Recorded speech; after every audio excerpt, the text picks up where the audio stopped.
నమస్తే. నేను సీఎం కుర్చీలో ఉన్నంత వరకు సినిమాలకు సంబంధించి బెనిఫిట్ షోలకు పర్మిషన్ ఇవ్వను, టికెట్ల రేట్లు పెంచుకునే అవకాశం ఇవ్వము ఇప్పటి నుంచి అని చెప్పింది ఎవరు? సీఎం రేవంత్ రెడ్డి నిండు సభలో, బయట కాదు మాట్లాడింది, చిట్చాట్లలో కాదు, లేదంటే ఏదన్నా ప్రెస్ మీట్లో కాదు మాట్లాడింది. నిండు శాసన సభలో, అసెంబ్లీలో, చట్టాలను చేసేటువంటి ఒక సభలో సీఎం రేవంత్ రెడ్డి చెప్పిన మాటలు ఇవి. ఆ శాసనసభలో ఒకవేళ ఏదన్నా మాట్లాడితే కనుక అవతల పార్టీ వాళ్ళు అడుగుతారు, ఒకవేళ అది రికార్డులో కనుక ఉండొద్దు అనుకుంటే, వాళ్ళని తిట్టినట్లాగా మాట్లాడిందో లేదంటే ఏదన్నా తప్పులు మాట్లాడితే కనుక అది రికార్డ్ అవుతుంది అని చాలాసార్లు సభ్యులు అడుగుతారు. అది రికార్డుల నుంచి తొలగించండి అని పట్టుబడతారు. చాలాసార్లు అసెంబ్లీని ఫాలో అవుతున్నటువంటి వాళ్ళకి అది వినిపిస్తుంది. మనం చాలాసార్లు చూసుంటాం.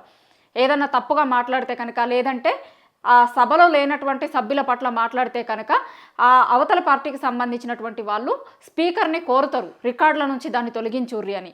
ఏదైనా తప్పులు మాట్లాడినటువంటి సందర్భంలో కూడా రికార్డుల నుంచి దాన్ని తొలగించుర్రి అని మాట్లాడతారు. మరి అట్లాంటి సభలో సభా నాయకుడుగా ఉన్నటువంటి వ్యక్తి, సీఎంగా ఉన్నటువంటి వ్యక్తి రేవంత్ రెడ్డి మాట్లాడినటువంటి మాటలు ఇవాళ బయట తప్పిండు. సభలో ఏం చెప్పిర్రు?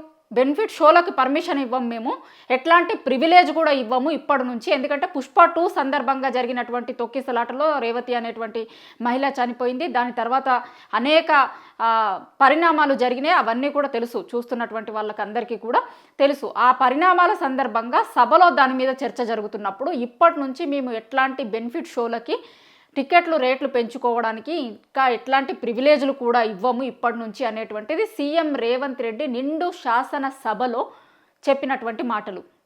మేము చెప్తున్న మాటలు కాదు, ఏమన్నాడు ఆయన ఆ రోజు అనేది ఒక్కసారి చూడురు మీరు. किसी का हत्या होने के बाद, किसी का जान चलाने के बचाने के बाद, किसी का जान लेने के बाद आज स्पेशल प्रिविलेज मांगे तो ये सरकार में नहीं मिलने वाले. मैं जब तक मैं कुर्सी में रहता हूं तब तक नहीं देता हूं. ఏం చెప్పారు సీఎం రేవంత్ రెడ్డి గారు? నేను సీఎం కుర్చీలో కూర్చున్నంత వరకు టికెట్ల రేట్లు పెంచనివ్వను, బెనిఫిట్ షోలు ఇవ్వము. సీఎం రేవంత్ రెడ్డి గారే కాదు, రోజు సినిమాటోగ్రఫీ మంత్రిగా ఉన్న కోమటిరెడ్డి కూడా చెప్పారు. फ्यूचर में आएगा no benefit shows in the night before releasing the date. कोई बेनिफिट शोज नहीं देंगे, कोई नया रेट्स नहीं देंगे. రేట్లు కూడా పెంచుకోనివ్వము, బెనిఫిట్ షోలకి పర్మిషన్ ఇవ్వము అని సినిమాటోగ్రఫీ మంత్రిగా ఉన్నటువంటి కోమటిరెడ్డి, సీఎం రేవంత్ రెడ్డి ఇద్దరు కూడా నిండు శాసన సభలో చెప్పిర్రు. కానీ ఇవాళ గేమ్ చేంజర్ అనే సినిమాకి ఏం చేసిర్రు ఒక్కసారి అది కూడా చూపిస్తా మీకు. చూపించిన తర్వాత మాట్లాడదాం. ఇది గేమ్ చేంజర్ అనే మూవీకి ఇచ్చిన పర్మిషన్స్ ఏమి ఇచ్చిర్రు? బెనిఫిట్ షోలు రిజెక్టెడ్ అని ఇచ్చుకుంటూనే కింద screen 6 shows including extra show 4 AM, additional amount 150 rupees. తర్వాత ఏంది 5 షోస్ 11వ తారీఖు నుంచి 19వ తారీఖు వరకు ఇచ్చిర్రు. అక్కడ కూడా డబ్బులు పెంచుకునే అవకాశం ఇచ్చిర్రు, 100 రూపీస్. ఇక్కడ పెంచుకునే అవకాశం ఇచ్చిర్రు 150, మల్టీప్లెక్స్లోనేమో 100. ఇది మొన్న గేమ్ చేంజర్ మూవీ కోసం గవర్నమెంట్ ఆఫ్ తెలంగాణ ఇచ్చిన జీవో.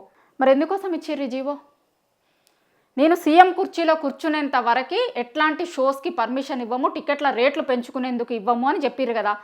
దాని తర్వాత చాలా పరిణామాలు జరిగినాయి. కమాండ్ కంట్రోల్ సెంటర్లో సినిమా ఇండస్ట్రీకి సంబంధించిన వాళ్ళు అందరూ వచ్చిర్రు, మీటింగ్లు పెట్టుకున్నారు.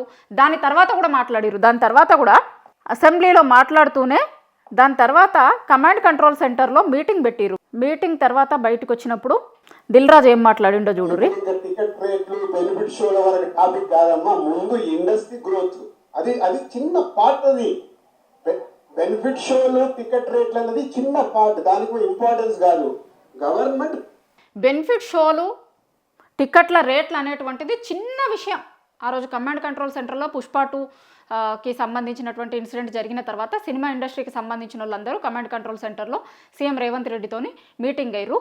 Dil Raju FDC chairman, film development corporation chairman, ఈయన అనుసంధానకర్తగా ఉండేదానికి గవర్నమెంట్కు సినిమా ఇండస్ట్రీకి సంబంధించినటువంటి వాళ్ళిద్దరికీ ఒక బ్రిడ్జ్ లాగా నేనుండి ఈ మీటింగ్ ఏర్పాటు చేస్తున్నా సీఎం రేవంత్ రెడ్డితో అన్నారు. ఆ మీటింగ్ అయిపోయిన తర్వాత బయటకు వచ్చి FDC కార్పొరేషన్ చైర్మన్ హోదాలో మాట్లాడిన మాటలు ఈయనే. అసలు అవి చాలా చిన్న చిన్న విషయాలు, టికెట్ల రేట్లు అనేటువంటిది, బెనిఫిట్ షోలు అనేటువంటిది అని. ఇవాళ ఆ గేమ్ చేంజర్ అనే సినిమా ఈయనదే. సరే, ఈ గేమ్ చేంజర్ అనే సినిమాకి సంబంధించినటువంటి ఒక ఈవెంట్ జరిగినప్పుడు ఈయన చాలా దారుణమైన కమెంట్లు చేసిండు అనుకోండి తెలంగాణ మీద, అవి కూడా చూపిస్తాయి ఇప్పుడు. అంటే ఇక్కడనేమో అసలు అవి చిన్న చిన్న విషయాలు, అవి అసలు పట్టింపులే కాదు అన్నాడు. మరి పట్టింపులే కానప్పుడు మరి ఎందుకు గవర్నమెంట్కి అప్లై చేసుకున్నారు మీరు? ఎందుకు టికెట్ల రేట్లు పెంచాలి, ఎక్స్ట్రా షోలకి పర్మిషన్లు ఇవ్వండి అని ఎందుకు? మీరు అందరి తరపున, నేను ఇండస్ట్రీ నుంచి అదేవిధంగా గవర్నమెంట్ వైపున ఒక బ్రిడ్జ్ లాగా ఉండి వీళ్ళని కోఆర్డినేట్ చేస్తున్నా అని అన్నారు కదా. మరి సినిమాల టికెట్ల రేట్లు పెంపు అనేటువంటిది పెద్ద ఇష్యూనే కాదన్నారు కదా. పెద్ద ఇష్యూనే కానప్పుడు అసలు ఎందుకు మాకు సినిమా టికెట్లకి రేట్లు పెంచుకునే అవకాశం ఇయ్యిర్రి, బెనిఫిట్ షోలకు అవకాశం ఇయ్యిర్రి అని ఎందుకు అడిగిరు గవర్నమెంట్ని? చిన్న విషయాలు కదా అవి. మీరు చాలా పెద్ద ప్రొడ్యూసర్ కదా, చిన్న విషయాల కోసం ఎందుకు అడిగినారు గవర్నమెంట్ని? సరే, గవర్నమెంట్ నేను సీఎం కుర్చీల నుంచి దిగిపోయేంత వరకు కూడా అసలు ఎట్లాంటి పర్మిషన్లు ఇయ్యా అని చెప్పారు కదా సీఎం రేవంత్ రెడ్డి. మరి వాళ్ళు ఎట్లిచ్చిర్రు పర్మిషన్? సీఎం రేవంత్ రెడ్డి కుర్చీల నుంచి దిగిపోయేంత వరకు కూడా నేను పర్మిషన్ ఇవ్వను అని చెప్పిర్రు. మరి వాళ్ళు ఎట్లిచ్చిర్రు పర్మిషన్ ఎట్లిచ్చిర్రు? ఇంకో విషయం చాలా ముఖ్యంగా మాట్లాడుకోవాలి మనం. ఆంధ్రాలో వెళ్తే సినిమాకు ఒక వైబ్ ఇస్తారు, మన దగ్గర అయితే తెల్లగలికి మటన్కి వైబ్ ఇస్తాం.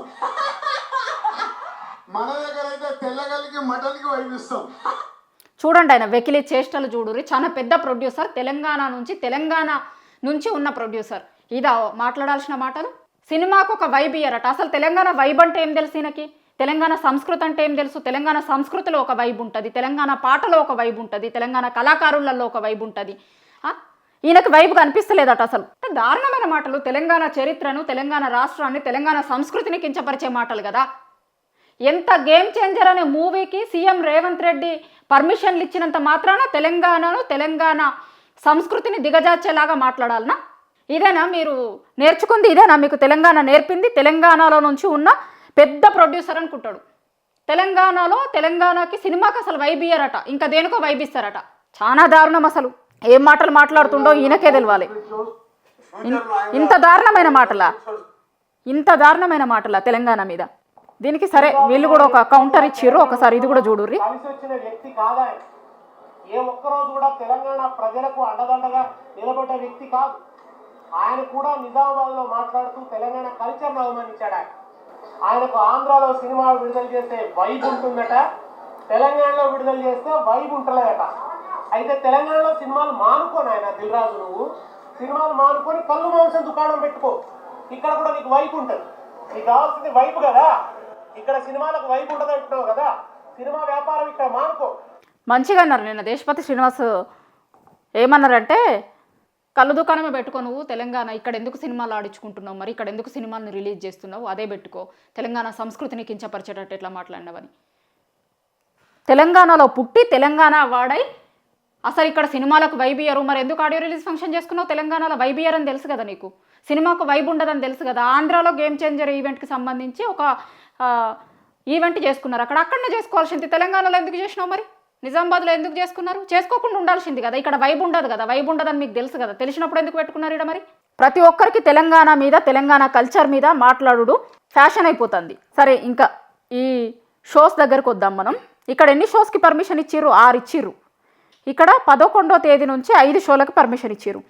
మామూలుగా మనకు సినిమా అంటే ఎన్ని షోలు ఉంటాయి? ఎప్పటి నుంచో కూడా సినిమా అనగానే ఎన్ని షోలు ఉంటాయి? Morning, matinee, first show, second show, 4 ఉంటాయి. ఇప్పటివరకు చాలా రోజుల నుంచి సినిమా చూస్తున్న ప్రతి ఒక్కరికి కూడా తెలిసింది మార్నింగ్ షో ఉంటుంది, మ్యాట్ని ఉంటుంది, ఫస్ట్ షో, సెకండ్ షో ఉంటుంది. కానీ ఇక్కడ మాత్రం వీళ్ళు 6 షోలు వేసుకుంటానికి పర్మిషన్ ఇచ్చిర్రు 10వ తేదీ నాడు.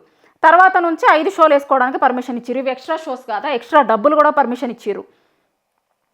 ఎక్స్ట్రా షోస్కి పర్మిషన్ ఇచ్చిర్రు, ఎక్స్ట్రా డబ్బులకి పర్మిషన్ ఇచ్చిర్రు. మామూలుగా 4 షోలు ఉంటాయి, 6 షోలకు ఇచ్చిర్రు. తర్వాత 11వ తేదీ నుంచేమో 5 షోలకి పర్మిషన్ ఇచ్చిర్రు. అసలు సీఎం రేవంత్ రెడ్డి నిండు శాసనసభలో ఏం మాట్లాడిర్రు, ఇవాళ ఏం చేసిర్రు? ఆయన చెప్పుకుంటారు కదా, ఆయనకైనా కాంగ్రెస్ పార్టీకి సంబంధించిన నేతలు చెప్తారు కదా, అసలు మాట తప్పని మడమ తిప్పని సీఎం అని. ఎందుకు మాట తప్పిర్రు, ఎందుకు మడమ తిప్పిర్రు? మరి అంటే మీ ఇష్టమేనా? మేము సభలో ఏమన్నా మాట్లాడవచ్చు, బయటకు వచ్చిన తర్వాత మేము ఏమన్నా చేస్తాం. ఇచ్చిన మాట మీద, చెప్పిన మాట మీద కనీసం నిలబడరా? పోయిన నెలలో జరిగినటువంటి అసెంబ్లీ సమావేశాలలోనే మేము ఎట్లాంటివి ఇవ్వము ఇంకా అని చెప్తిరి, మళ్ళీ ఇప్పుడే ఇస్తిరి. అసలు ఒక్క నెల రోజులన్నా మీరు చెప్పిన మాట మీద మీరు నిలబడరా? తెలంగాణ ప్రజలు ఏమనుకుంటారు, ఇవి కూడా 6 గ్యారంటీలు లెక్కనే ఉన్నాయి అనుకుంటున్నారు. ఎందుకంటే 6 గ్యారంటీల విషయంలో కూడా గట్లనే చెప్పారు. మేము ఇక అధికారంలోకి రాగానే గివి చేస్తాము గవి చేస్తాము అని చెప్పారు.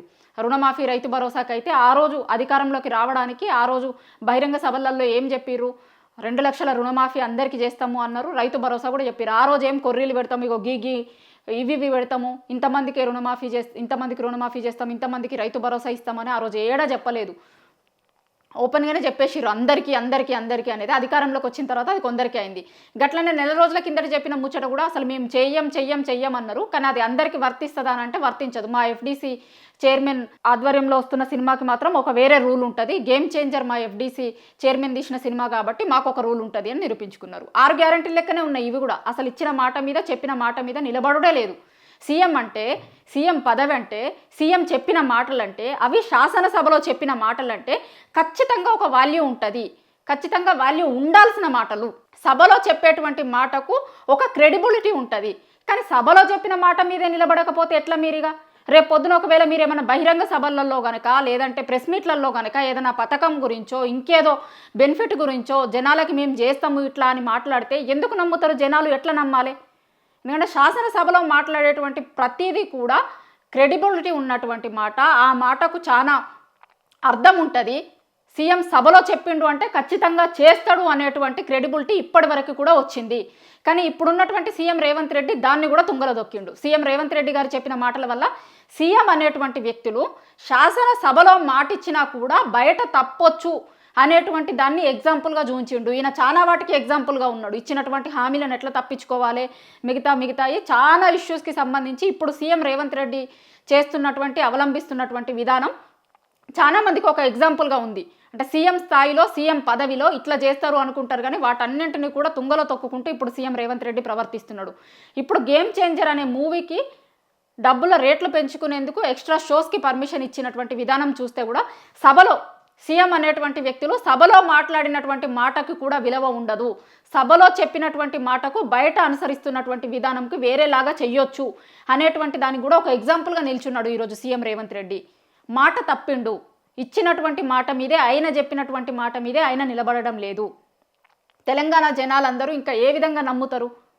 సభలో చేసినటువంటి మాటకే నిలబడకపోతే రేపు పొద్దున వాళ్ళకి ఇస్తా అనేటువంటి మాటలకు ఇస్తాడో లేదో, అసలు ఎట్లా గ్యారంటీ ఏంది? ఏది చెప్పిన మాట మీద నిలబడతలేడు కదా ఆయన. మాకు ఇస్తాము అనేటువంటి వాటికి కూడా నమ్మకం లేదు అని జనాలు అనుకుంటున్నారు. ఇప్పుడు గేమ్ చేంజర్ అనేటువంటి సినిమా ఒక్కదానితోని కేవలం సినిమాకి ఇచ్చినటువంటి పర్మిషన్గానే ఇది కాదు. జనాలు ఆయన చెప్పినటువంటి మాటల్ని గుర్తు చేసుకుంటున్నారు. చెప్పినటువంటి మాట మీద ఆయననే నిలబడకపోవడాన్ని గుర్తు చేసుకుంటున్నారు.